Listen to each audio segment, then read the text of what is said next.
Take one, two, three, take sound, Oke.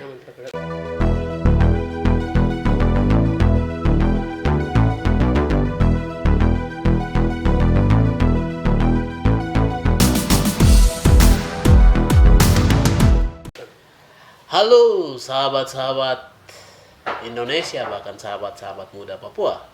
Senang kita bisa berjumpa kembali di sini bersama saya, Nies, dan ada sobat ganteng yang di samping saya. Bro, apa kabar? Sehat Selalu. Bro, mungkin terima kasih sebelumnya sudah berkunjung ke rumah belajar kami. Bro, teman-teman kalian sudah tahu Bro Ganteng yang belum. Atlet terkenal. Ya, adalah salah satu penggerak juga ya.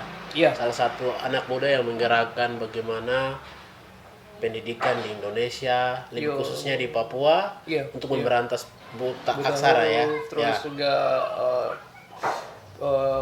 quality education, kayak ini kan bisa merata kayak daerah pelosok dan pedalaman, terus setiap anak bisa. Jadi bergeraknya dari kawan adalah salah satu aktornya ya, bahasanya aktor yang menggerakkan. Saya memang fokus di mungkin dalam pendidikan. Oke, kawan mungkin bisa perkenalkan diri ke teman-teman yang sedang menonton kita punya cerita santai hari ini. Oke, siap.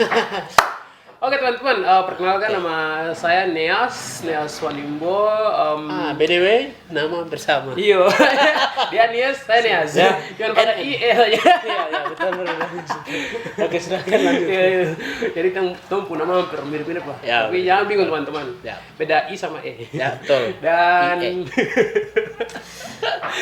kegiatan sehari-hari, satu kegiatan itu biasa ngajar, terus biasa bawa buku untuk anak-anak.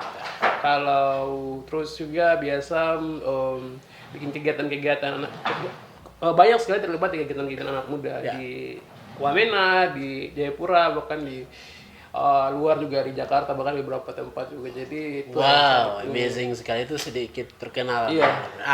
Bro, ini kan saya lihat Hano ini ya.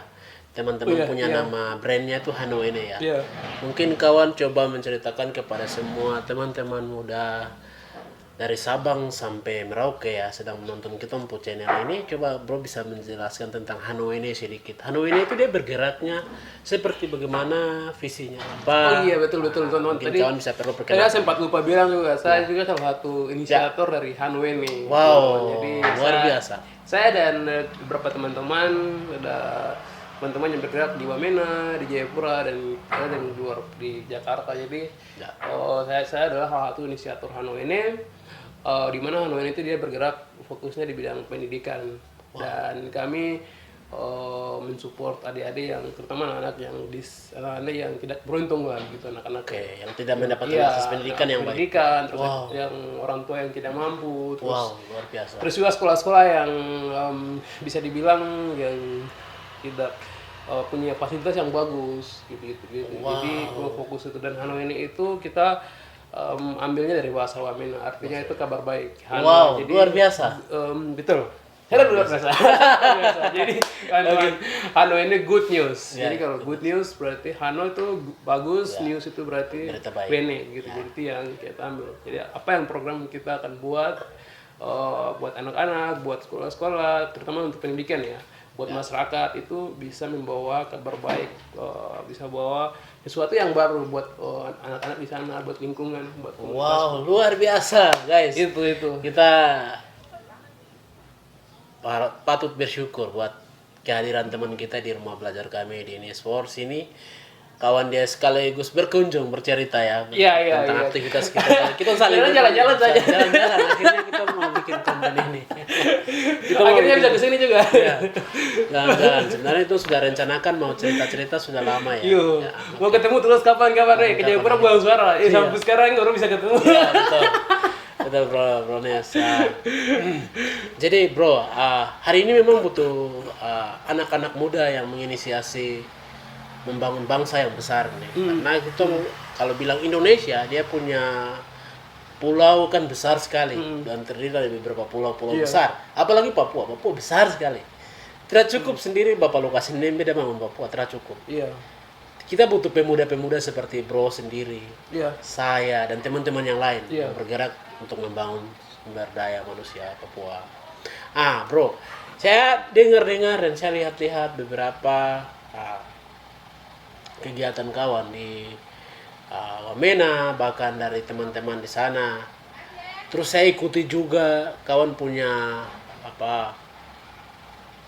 jenjang pendidikan lah.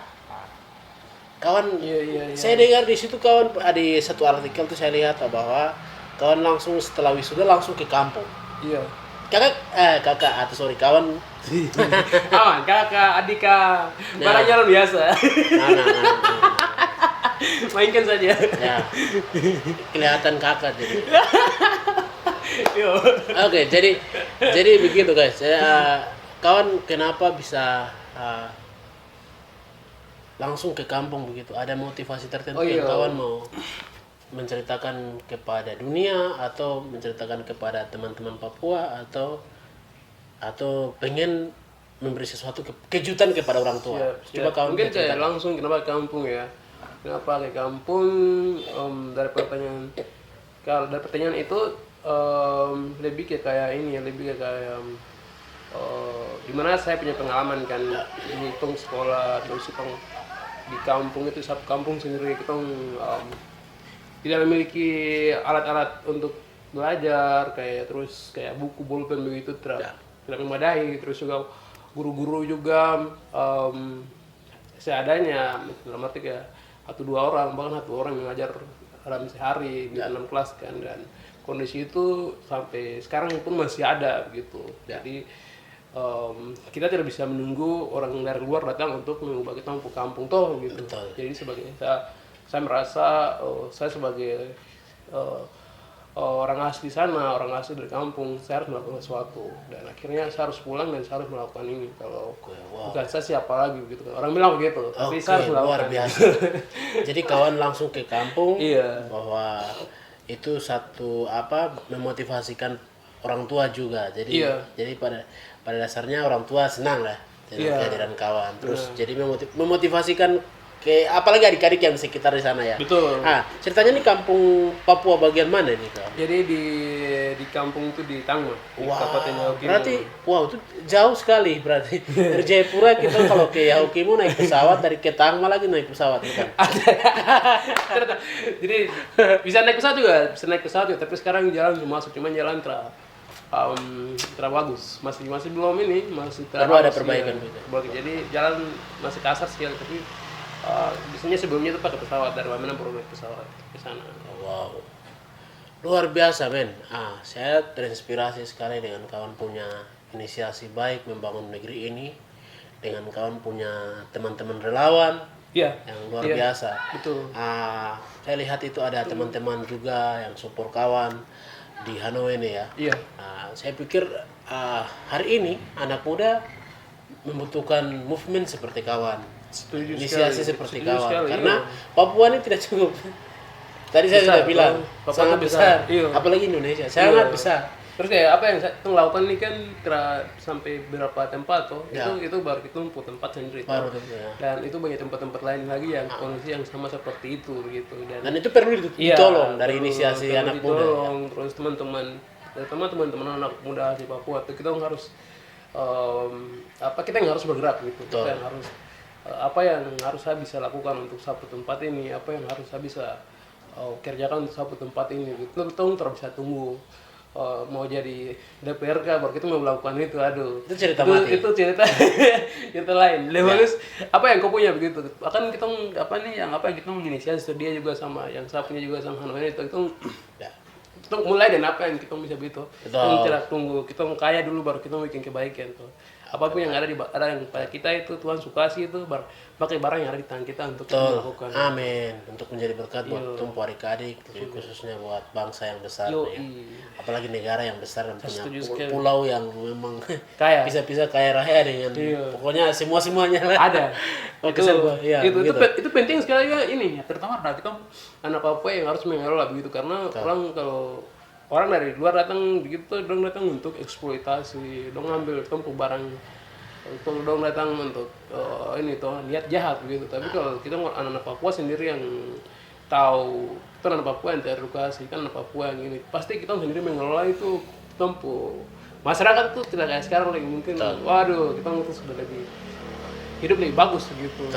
Itu yang penting sekali kita anak Papua harus sadar dan kita yang harus bergerak, take action gitu. Kita yang harus membawa perubahan di tempat kita masing-masing. Wah, saya setuju men. Oke. Dan pemirsa semuanya, dalam diskusi kali ini memang luar biasa. Kita memimpikan pergerakan gila-gila ya untuk perubahan itu sendiri. Kalau kita tidak bergerak gila-gila ini perubahan tidak akan datang. Kita hanya jadi penonton sejati. Betul, setuju. Jangan sampai 10-20 tahun ke depan nanti dia bilang, nih aku bikin apa? Nih aku bikin apa? Untuk bangsa yang besar nih, untuk negara yang besar nih. Nah, itu kan tanggung jawab kita bersama. Betul. Jadi hari ini kawan sudah melakukan satu pergerakan yang besar. Itu luar biasa, dan perlu teman-teman yang lain yang nonton itu konten teman-teman Indonesia, bahkan teman-teman muda Papua perlu juga bergerak.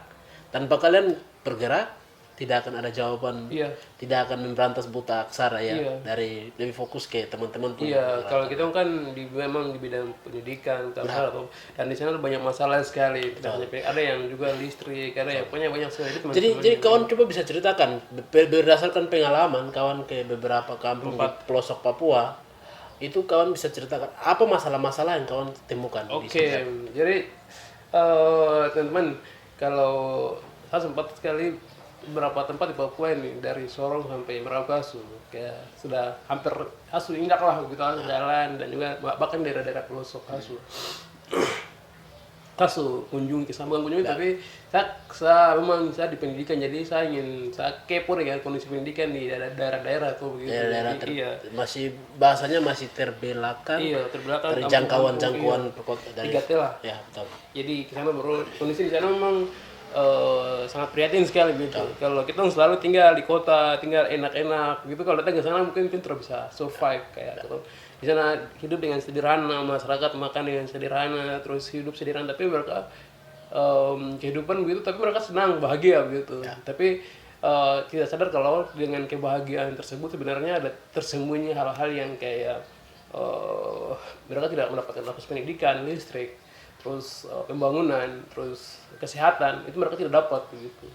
Nah itu sebenarnya tanggung jawab kita untuk tanggung jawab kita untuk melakukan perubahan, membawa hal-hal tersebut begitu ke sana, ke masyarakat. Jadi saya dan teman-teman kami sudah melakukan di bagian pendidikan, dan ada juga mereka butuh juga di bagian kesehatan. Mereka kadang ada yang sakit begitu, kadang jadi penanganan kesehatannya bermasalah juga. Jadi ada bisa kalau di kampung itu di Heauma juga di Tangma tuh kan ada orang sakit gitu yang kayak darurat gitu, langsung pakai helikopter dan mereka jemput di kampung. Itu dari mana? Dari pemerintah atau Mission? Oh, dari misi ya. Iya, dari misi. Jadi itu pun juga kalau ini mereka budgetnya kasih harga ini masyarakat gitu. Jadi tidak terlalu mahal karena mereka pelayanan juga di situ. Betul.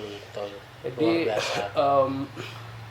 banyak masalah-masalah di sana terjadi di sana juga. Jadi di kampung-kampung itu terus selain itu masalah kesehatan yang juga kayak anak-anak mereka tidak mendapatkan makanan yang sehat juga. Betul. Itu mempengaruhi juga pertumbuhan. Terus ibu yang tidak mengkonsumsi makanan kayak dia hamil begitu, jadi kayak stunting ke namanya apa itu, jadi dia tidak mengkonsumsi makanan sehat sehingga anak yang lahir itu juga tidak sehat, gizi buruk gitu. Jadi banyak masalah betul. Ada di sana begitu. Perlu kita selesaikan sama-sama. Jadi teman-teman harus terlibat di kegiatan apapun itu yang teman-teman yang lain sudah lakukan. Bersifat membangun. Kita harus bergerak di bagian pendidikan, dia harus bergerak di bagian entertainment dan musik lah, untuk kreatif anak-anak di sini gitu. Dan kau punya apa begitu, kau bisa lakukan apa. Misalnya aku mau fokus di bidang kesehatan, kau harus sama aja di dokter, baru membantu saudara-saudara di sana begitu. Itu bisa sekali. Setuju. Jadi apa yang Tuhan panggil untuk kau hidup, harus bergerak di situ gitu. Jangan tinggal saja terus sudah nanti dong pergi bikin dong itu siapa gitu kalau tidak kau yang ini toh. Ya betul, saya setuju men. Wah luar biasa. Jadi ini masalah banyak sekali ini. kawan sudah hanya baru bergerak di pendidikan, Iya. belum di kesehatan, belum di gizi, belum di ini.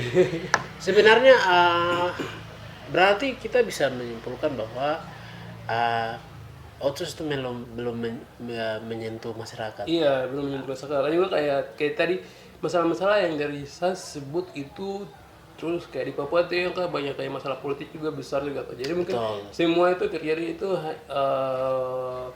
kalau dari menurut saya sendiri, dari saya sendiri itu karena orang-orang belum teredukasi, belum punya wawasan yang luas, belum punya pendidikan yang bagus, akhirnya begitu. Itu yang membuat saya dan teman-teman kita untuk ayo, kalau walaupun masalah yang berbagai masalah ada, tapi kita harus bergerak di bagian pendidikan. Bagaimana kita, karena kalau kita berpendidikan, karena kita dapat pendidikan yang bagus, pasti kualitas SDM akan lebih bagus gitu. Dan berpikir juga semakin baik. Bagus. Terus kita kekurangan dokter itu kan lahir dari pendidikan juga. Betul, gitu. betul. Jadi kayak pendidikan itu dia punya dasar sekali. Dasar, gitu. Pendidikan itu kalau bagus, kualitas bagus, guru-guru itu ada, terus semua kualitas bagus. Sampai sekali itu kita punya masalah-masalah kayak seperti kesehatan kah, terus gizi kah, terus apalagi sekarang teman-teman kalau di Jayapura ada pencurian motor kah, terus orang-orang yang tidak kerja banyak. Itu dapat dari itu sebenarnya. Itu karena orang-orang itu kan mereka tidak punya pekerjaan tuh. Betul. Dan mereka butuh makan, minum. Betul.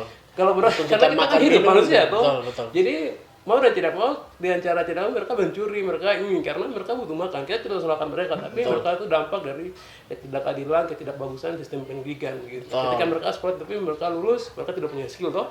Akhirnya mau dan tidak mau mereka harus melakukan hal yang pencuri, miras, dan pokoknya hal-hal negatif yang ada di lingkungan kita lihat itu sebenarnya itu dampak gitu. Itu yang bagaimana saya punya harapan itu bisa sekolah-sekolah itu walaupun anak-anak di Papua itu bisa lulus SMA itu mereka sudah punya skill yang bisa diandalkan gitu. Misalkan bisa dipakai langsung kerja. Kayak musika, kok mau jadi YouTuber kah, MC kah, apapun itu. Ya, tapi itu yang mengharapkan skill di pendidikan karena sekarang kan kalau kita di sekolah belajar kan kita belajar matematika, IPA, IPS semua kita sudah hafal toh. Memang terjadi terbaik di bidang di satu bidang. Betul. Masuk kuliah kita bingung terus. Berarti masuk kuliah pilih jurusan.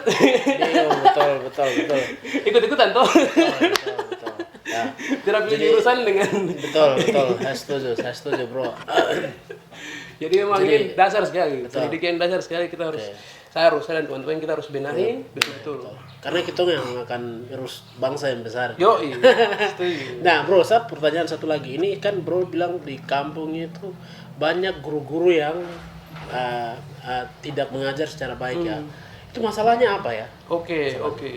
Jadi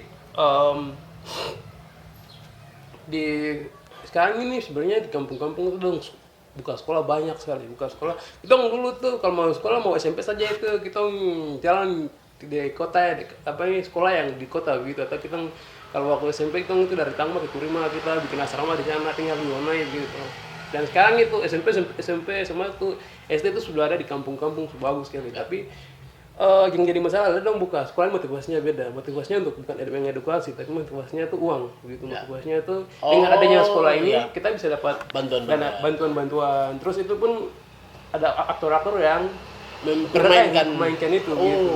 Jadi makanya jangan salahkan kalau anak-anak sekarang kan kita bisa lihat ada anak-anak mereka lulus SD nih, mereka masuk SMP mereka tidak bisa baca karena anak-anak itu memang benar jadi korban. Terus memang. Iya, ada yang masuk SMA juga begitu. Jadi anak-anak itu guru-guru yang ini mereka tangkap anak-anak ini, mereka kirim nama, ikut ujian dan hasilnya begitu karena mereka tidak tahu, mereka tidak dididik, terus tiba-tiba mereka ujian, terus masuk sekolah begitu kan, akhirnya mereka dikorban gitu. Jadi memang guru-guru di sana sekolah ada banyak, dibuka, operasional ada, tapi tidak kontrol kontrolin dari dinas itu jarang, apalagi di beberapa kabupaten itu kan jalannya kan belum ada, terus ini kan jadi kontrolin dari medannya itu juga masalah ya. Jadi kontrolin dari dinas jarang, akhirnya guru-guru itu mereka memanfaatkan terus sekolah ada, operasional ada, tapi mereka ini terus guru-guru yang sebenarnya ditugaskan sebenarnya datang. Hal ini pencurian men.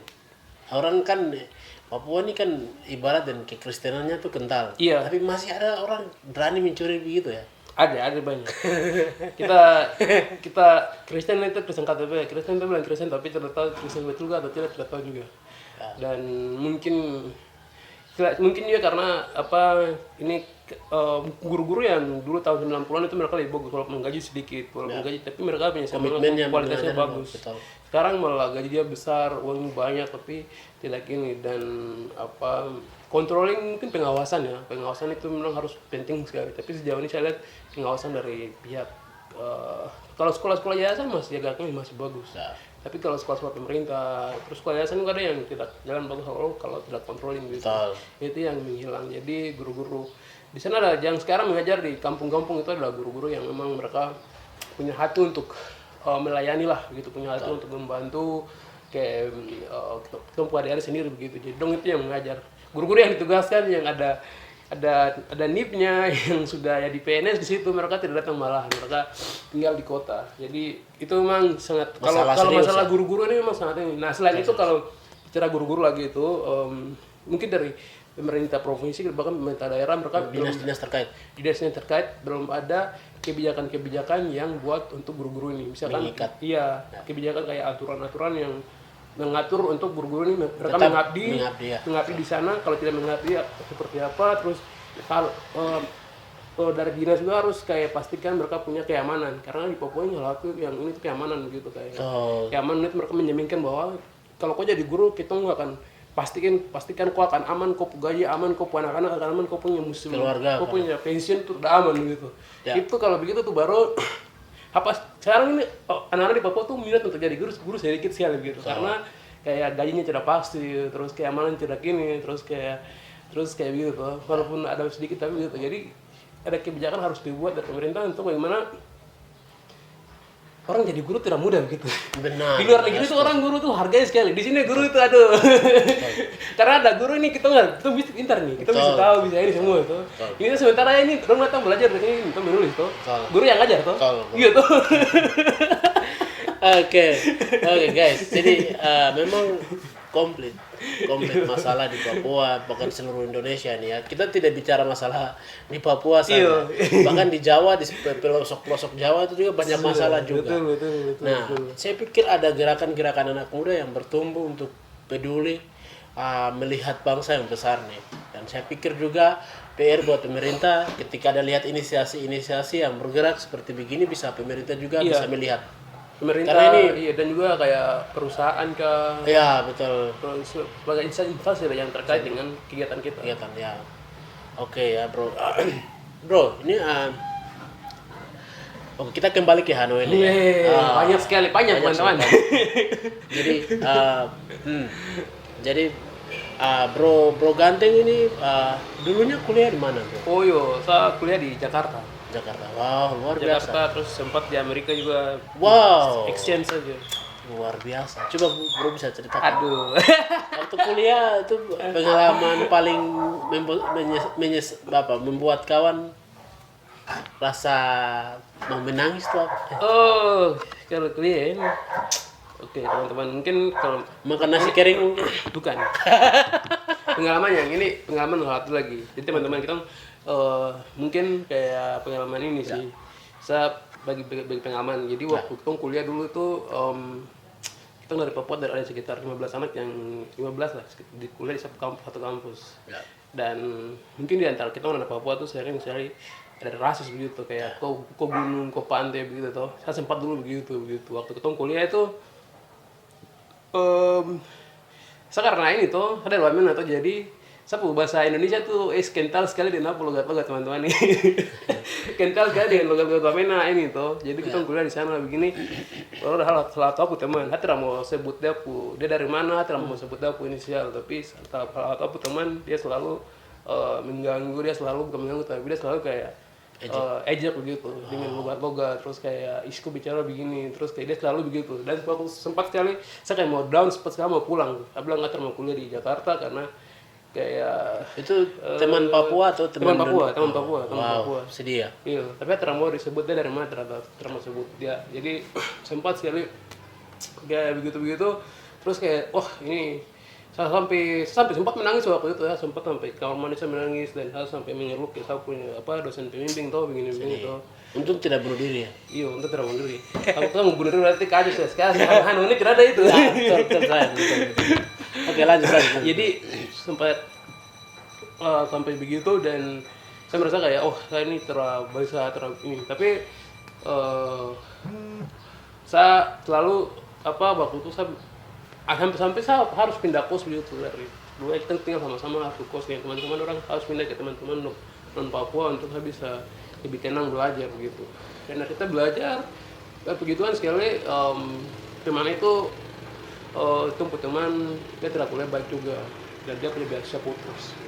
Jadi dan sampai sekarang teman-teman dia tidak selesai kuliah, dia sampai sekarang tidak selesai kuliah, tapi tidak tahu jadi apa, tidak tahu. Dan akhirnya teman-teman walaupun begitu tetap belajar, dan waktu ketika lulus pun saya jadi lulusan terbaik di kampus. Wow, luar biasa. Wow. Dan mewakili kami yang nontonnya tepuk tangan dong. mewakili waktu kelulusan saya mewakili seluruh mahasiswa yang bisa ini berpidato di depan teman-teman. Wow, luar biasa. Gitu. Jadi hormat. Luar ya, biasa, men. Itu sudah. Hormat, men. Luar biasa teman-teman yang sedang nonton ya.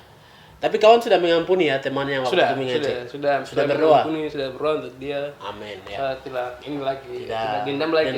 Gitu. Tapi saya berdoa untuk dia biar kehidupan lebih bagus. Amin, luar biasa. Oke. Mungkin harapan apa Nias pengen untuk generasi muda Papua ini? Harapan dari sebagai inisiasi Hanoi ini seperti apa kawan mau sampaikan kepada anak muda dari Sabang sampai Merauke? Dari Sabang sampai untuk anak muda dari Merauke sampai Samarai. Ya. Untuk anak muda di Papua mungkin teman-teman kita bisa lihat lingkungan kita dengan tidak sadar kita lihat rumah sudah berubah, jalan sudah mulai berubah, terus kita lihat di kota-kota tuh gedung sudah mulai tinggi-tinggi, sudah mulai naik teman-teman. Secara tidak sadar barang itu akan terus jalan gitu. Betul. Nah kita harus sadar gitu apa yang terjadi gitu. Betul. Jangan tidur teman-teman. Kalau kita tidur dan tidak sadar juga orang lain akan kuasa kita berdaya teman-teman. Jadi jangan tidur terlena dengan kondisi apa yang terjadi di kehidupan kita, di lingkungan kita, tapi bagaimana kita sadar terus, ini mereka bikin begini, saya harus ambil apa, saya harus ini. Jadi kita juga harus pintar, melihat harus situasi. Iya, kita harus melihat situasi, terus apa yang terjadi di lingkungan kita, terus kita harus memanfaatkan, terus kita harus membangun itu begitu. Dan kita harus ikuti perkembangan yang sedang terjadi. Dan lebih lagi teman-teman lebih bagus menginisiasi apa yang masalah-masalah yang ada, teman-teman bisa mengetahui masalah-masalah yang ada di lingkungan, di masyarakat, terutama di keluarga juga. Baru apa yang saya bisa bahas solusi untuk masalah ini gitu.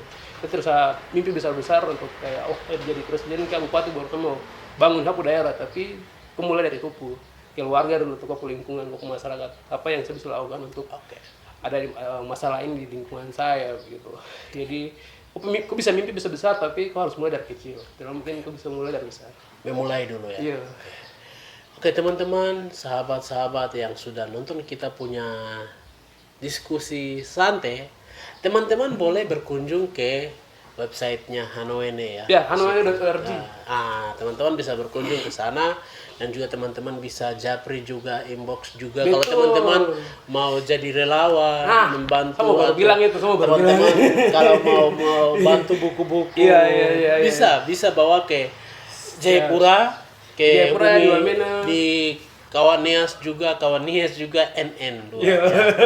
Kita juga ada di beberapa tempat di Wamena, di Jayapura, di Kaimana, terus di Sorong. Luar biasa. Jadi ada beberapa tempat yang kita lagi support untuk adik-adik. Jadi teman-teman dia sudah bilang sendiri tidak bisa. Jadi saya butuh kamu semua terlibat untuk kita melakukan kegiatan ini. Jadi sangat welcome sekali untuk terlibat di kegiatan kami. Sangat welcome, dan kita sangat terbuka untuk ikut di sini gitu. Jadi Hanoi ini tuh kawan butuh seperti apa?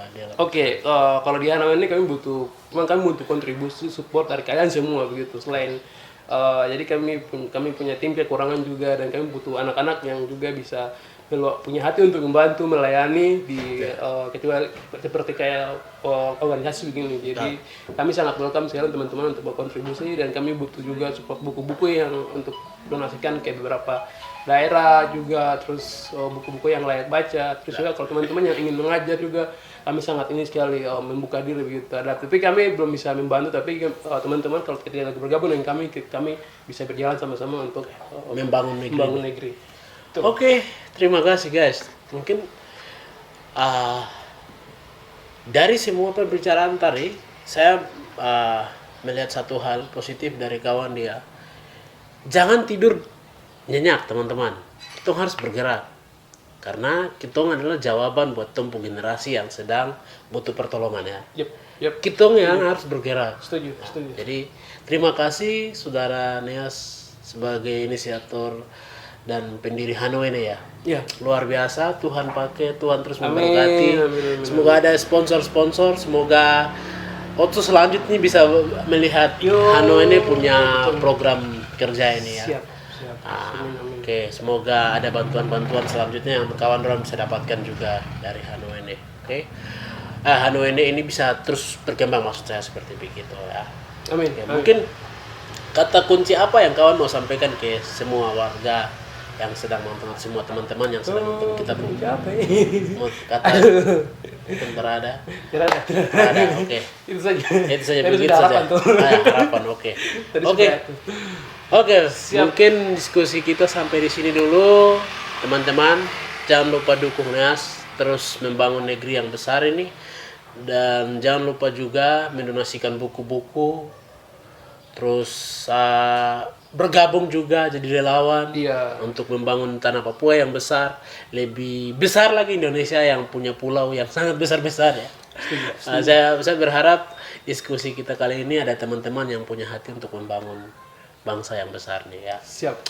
Dan jangan lupa subscribe channel YouTube-nya Hanoi ini juga. Oke. Yes juga. Teman-teman boleh berkunjung ke sini. Dan teman-teman terus ikuti kami punya aktivitas, karena kalau bukan orang siapa lagi ya. Bahasa itu sudah jadi lazim buat dari senior ke kita semua. Tapi masih berlaku sampai sekarang ya. Oke. Terima kasih, dan teman-teman jangan lupa kunjungi Hanoi ini. Iya. Punya website, sosial media, Hanoi ini semua teman-teman. Hanoi ini DPRJ, Instagram, Facebook, Twitter, semua Hanoi ini. Oke, terima kasih banyak. Sahabat ganteng, bro ganteng, pemuda hebat, terus maju menjadi berkat buat generasi muda Papua, Indonesia, negara yang besar ini ya. Siap, kita bangun. Oke. Terima kasih. Salam damai buat kamu semua yang sudah nonton. Jaga kesehatan. Hormat.